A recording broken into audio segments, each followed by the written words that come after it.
Guy Gerlinick. I'm a psychologist, and I use psychoanalytic theory every single day at my job. Before I break down this report, let me give you a little bit of background on some of the terms I'm going to use. The id is part of the personality that allows our basic needs to be met.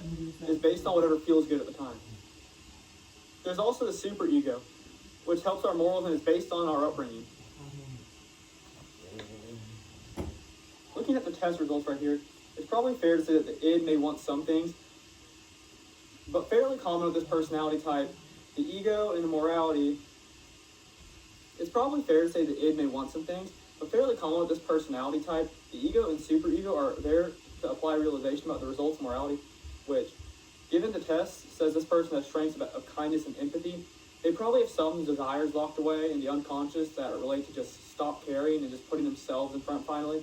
But their ego probably says, hey, this could have some consequences, and superego says, hey, this goes against our moral guidelines.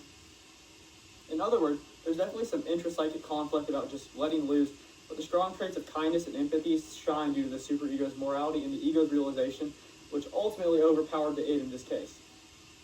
The test results also say this person doesn't respond to criticism very well, which can bring on emotions, which is likely a form of ego defense, which is used to cope with criticism by spilling emotions.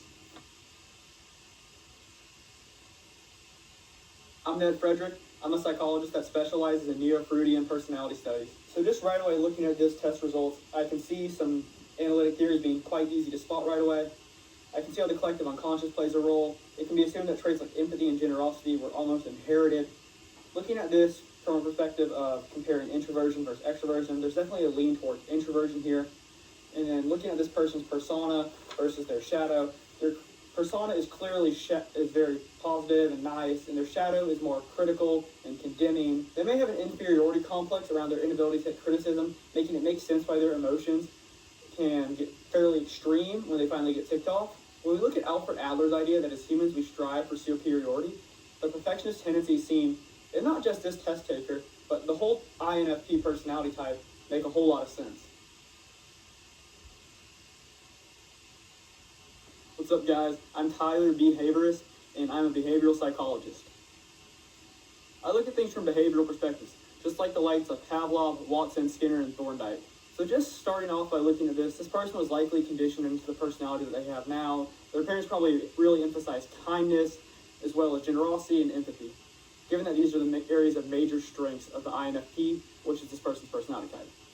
Alternatively, it's possible that the parents and others around them during developmental periods also conditioned their weaknesses, like being overly self-critical and trying too hard to please others. It's likely that these strong traits were rewarded and the opposite weaker traits, in this case, traits less focused on pleasing others and understanding others, were probably discouraged or maybe even punished. Behavior and personality are totally conditioned from a blank slate. People of this personality type more than likely learn poorly with criticism, which tends to make them respond emotionally. What's good, guys? My name's S.C. Morrow. I'm a psychologist and a personal believer in the social cognitive model. So what I'm getting from the particular results of this INFP is that they likely spend a lot of time understanding and making people happy and learning that as a way to socialize. Another thing with INFPs is that they are idealists. When just looking at the topic of self-efficacy, INFPs believe in creating a better place, so they heavily believe in their own ability to pave their own path. In correlation with that, they definitely have an internal locus of control. When it comes to social learning, it's important to hit one's behavioral potentials at the right time.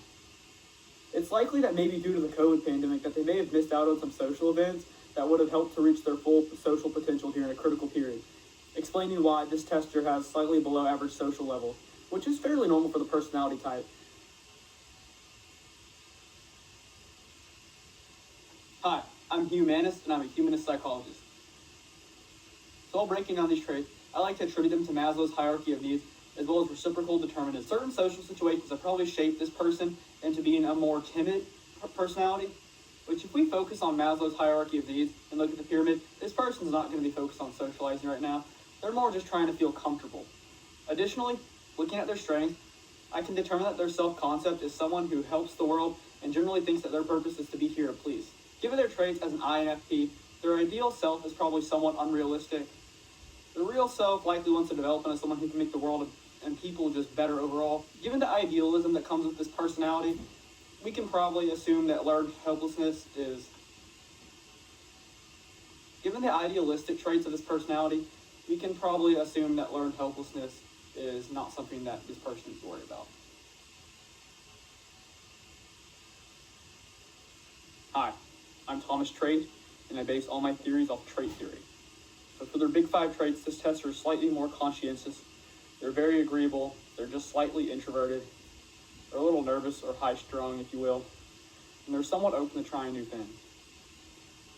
I wouldn't say this person particularly has a cardinal trait. They definitely have a central trait in agreeableness. I'd even go as far to say as they have some secondary traits, such as conscientiousness. I feel like just from analyzing these big 5 traits, I can comfortably make the assumption that this person is somewhat reserved and anxious, yet trusting as well as independent. And they're also a mix of messy and organized.